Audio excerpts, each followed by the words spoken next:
Hello everyone.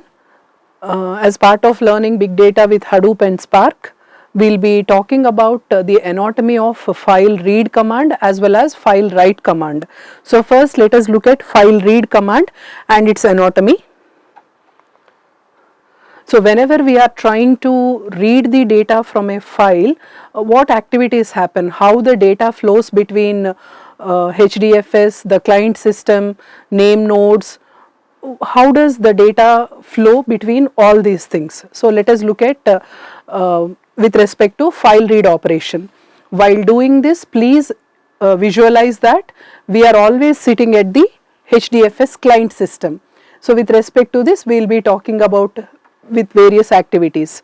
So whenever we want to read from a file, the first activity we know we will be doing is opening the file. Whenever we are trying to open the file, what happens? So whenever the client wants to read from the file, the client gives a request or the client application gives a request to open the file. And whenever we are working with HDFS, please keep in mind that the client is unaware of the file being split into blocks, the file being distributed over a network and the blocks being replicated. All such things are not at all disclosed to the client. So what the client feels or the client machine looks at is as if entire file is in single location and we are trying to read, and the file is as if it is available inside the machine where the client is sitting.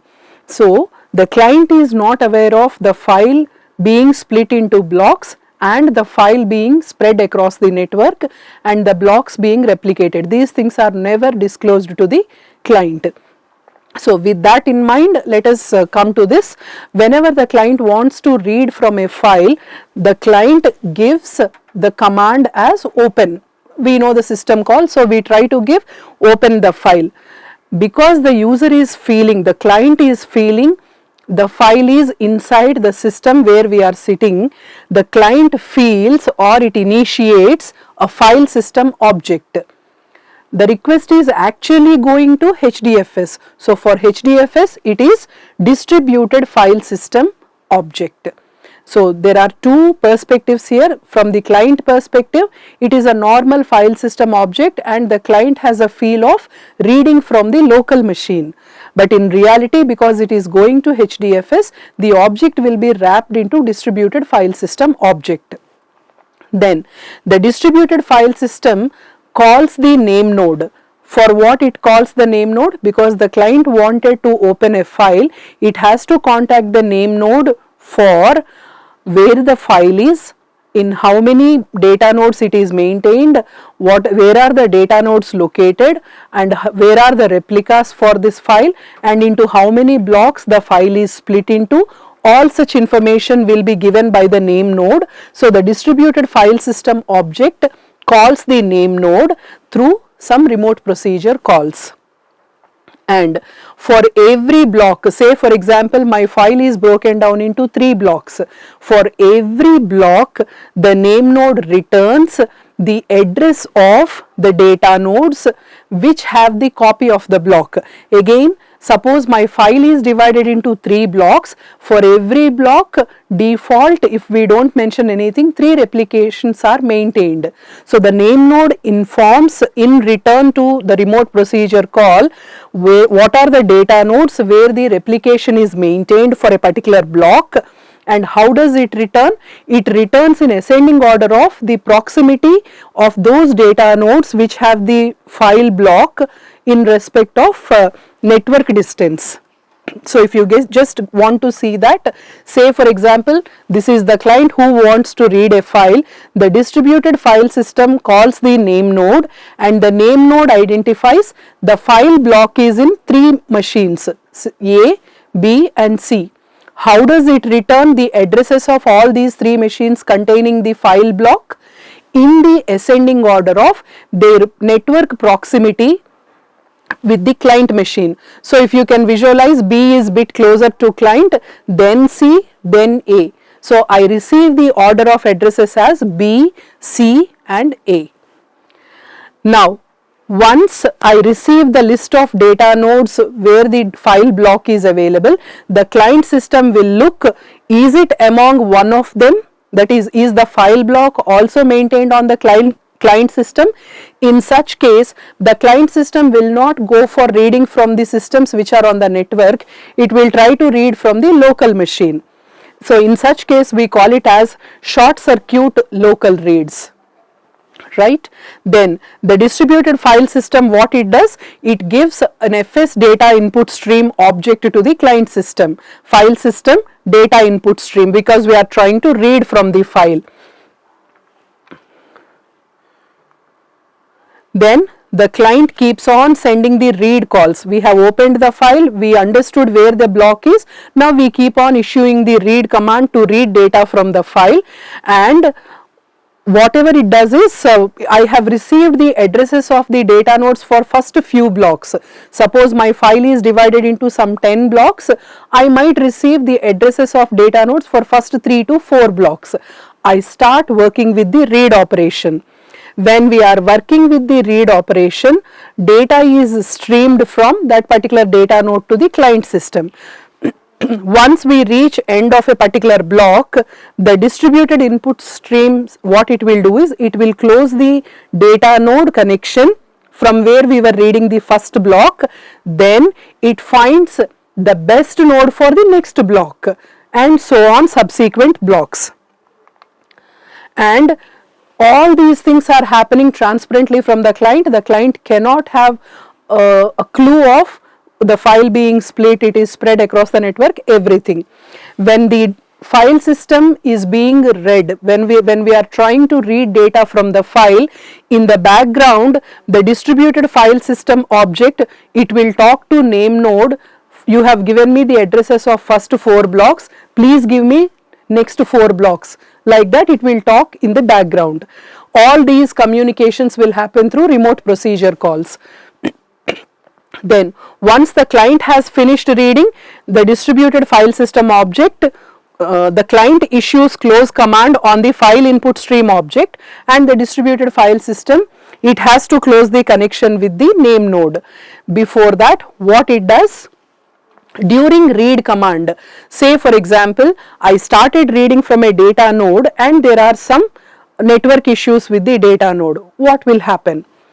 So during reading, if the distributed input stream encounters an error while communicating with a data node, what it will do?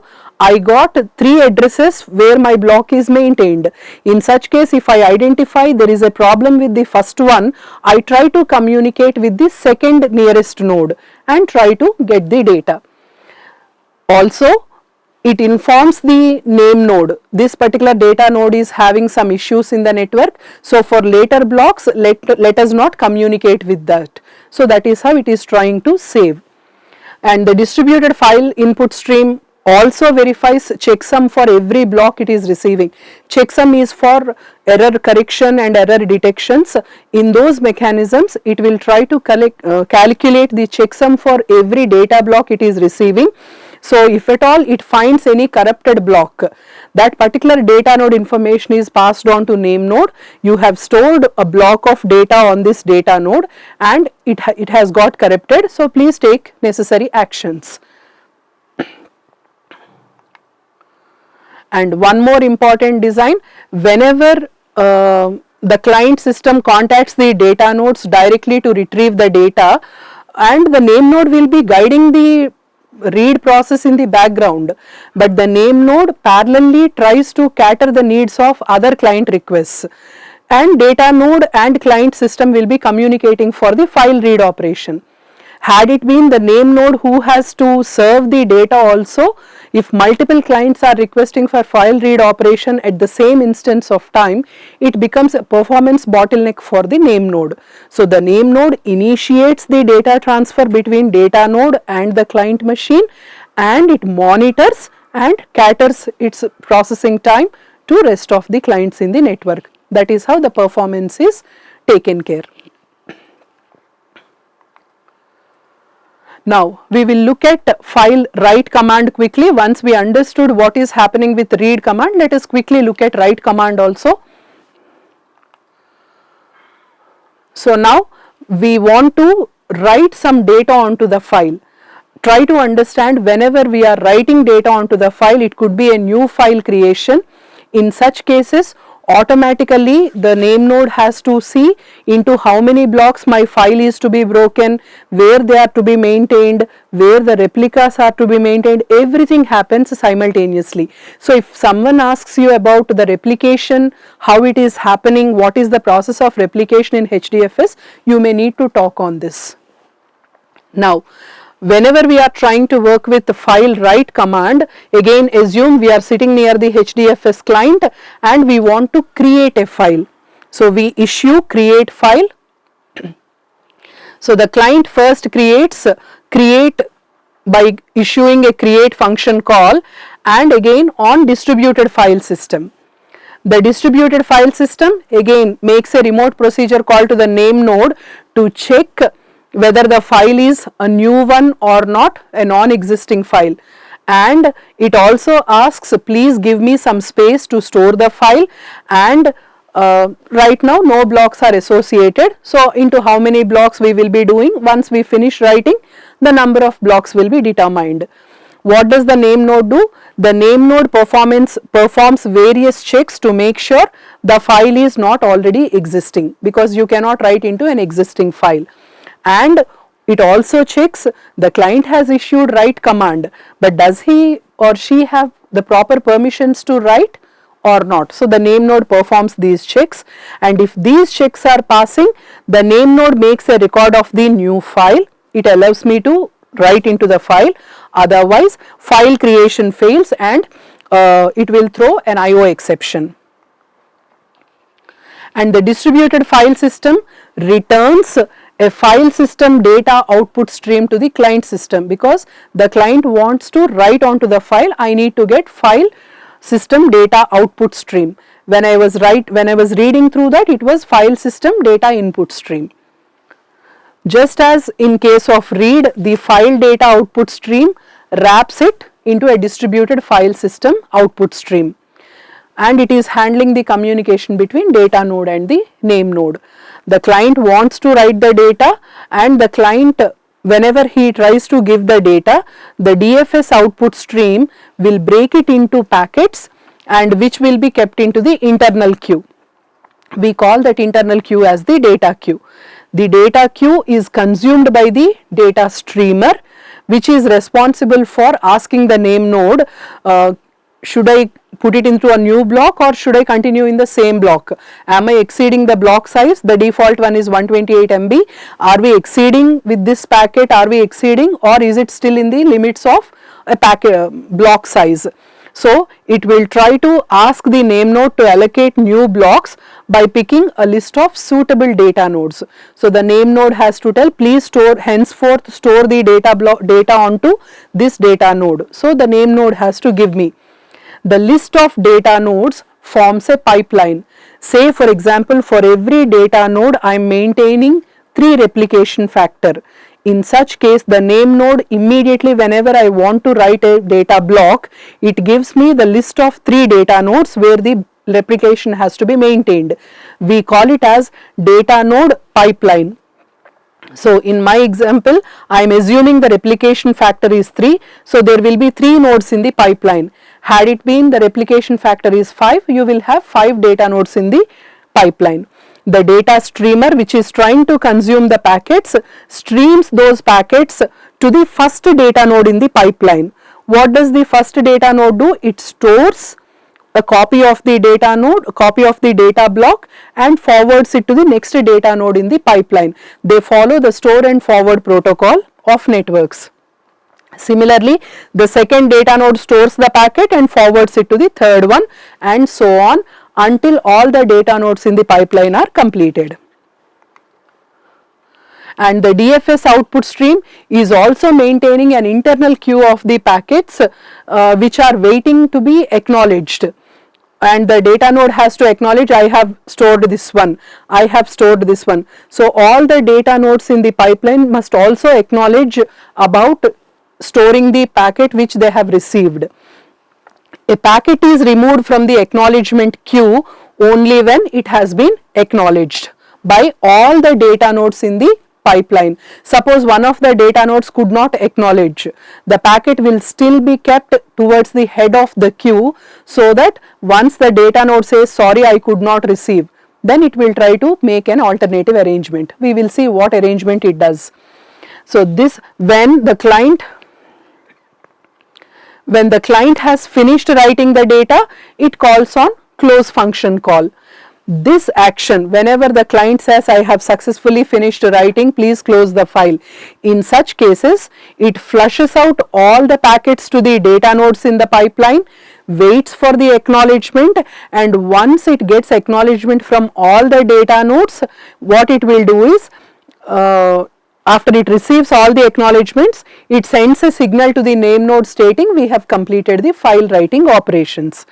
The name node already knows which blocks the file is made up of, so it only has to wait for blocks to be minimally replicated before returning successfully. Now during write operation, what happens if the data node fails? Remember, we have done the same thing. What happens if the data node fails during the read operation? Now we will check what happens if the data node fails during the write operation.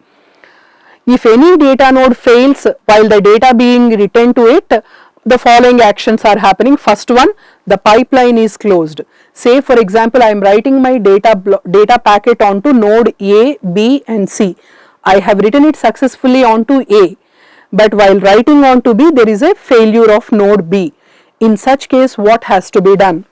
First, the pipeline is closed and any packets which are not yet acknowledged, they are added to the front of the queue, so that the data nodes that are on the downstream of the failed node will not miss any packets. So who are on the downstream of the failed data node B? Node C is there. A has already stored, B has failed while storing it, and actually if at all B was working properly, it has to pass on it to C. So C is in the downstream of B. Now B has failed. So all the packets which could not be acknowledged because of B's failure are added towards head of the queue or front of the queue.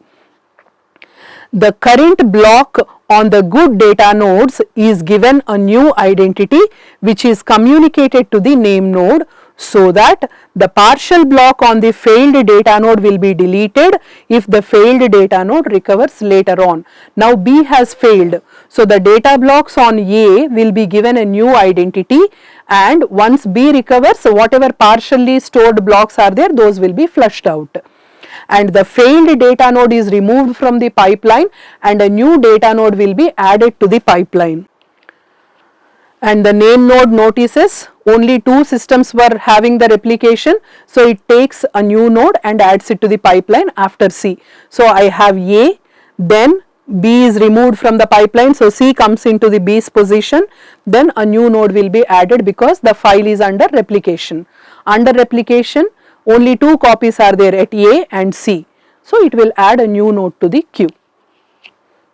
And once the pipeline is established again with 3 data nodes, the subsequent blocks will be treated normal. Thank you.